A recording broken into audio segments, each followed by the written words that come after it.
You might not think a midseason non-conference softball game would have that much significance, but that's not the case with this game. And it's not necessarily because of the game itself. It's what the Yale players and their opponent did to honor someone close to both teams. Chris Labbadia.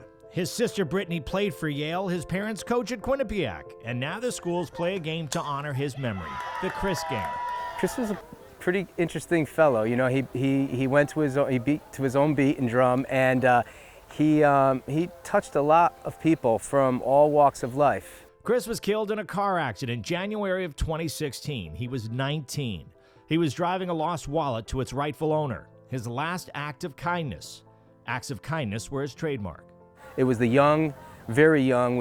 He was nicknamed the Baby Whisperer, and the very old. He was attracted to people, and people liked having him around. His legacy is the Chris Cares Challenge. Everyone is challenged to report a thoughtful and kind act and then challenge others to do the same over social media. This game brings attention to the cause. It's really keeping his memory alive. You know, the things that he stood for and the things that they're trying to, you know, make sure that lives on through other people. And the Chris Cares Challenge is one of those things that really allows people to see the giving, the kindness, the laughter, you know, the acceptance, all those wonderful things that Chris, you know, brought to us that we want to make sure live on. The players wore orange hair ties and orange bracelets in Chris's honor for this second annual Chris game. Most of them also responded with their own act of kindness and to challenge others to do the same. I was out buying a freezer, a little stand-up freezer one day, and the one behind the counter had a terrible headache, and she's like, "Do you have any Advil?" And I said, "I don't have any Advil," and I ran and checked my car. I said, "I don't have any," and she's like, "Oh, I'm struggling," and I get headaches, and I'm like, I would not be able to sit at a desk all day if I had a headache, so I ran across the street to Walgreens and got a little package of Advil, brought it back over, and I said, and I told her, you know, we were doing it in honor of Chris Cares.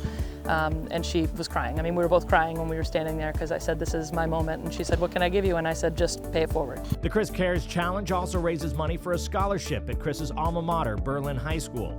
It's given to a student showing high character and who is kind. The support for the cause and events like this game help the family cope with their loss more than anyone could imagine.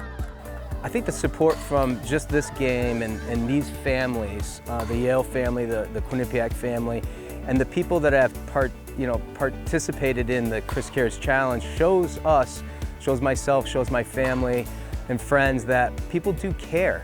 You know, they care that Chris was good to them, that, you know, we're family to them, we're close, and the healing process is slow. It's really slow, but it helps tremendously. Yale ended up winning the game, but the real winner, the message Chris Labbadia spent his days spreading.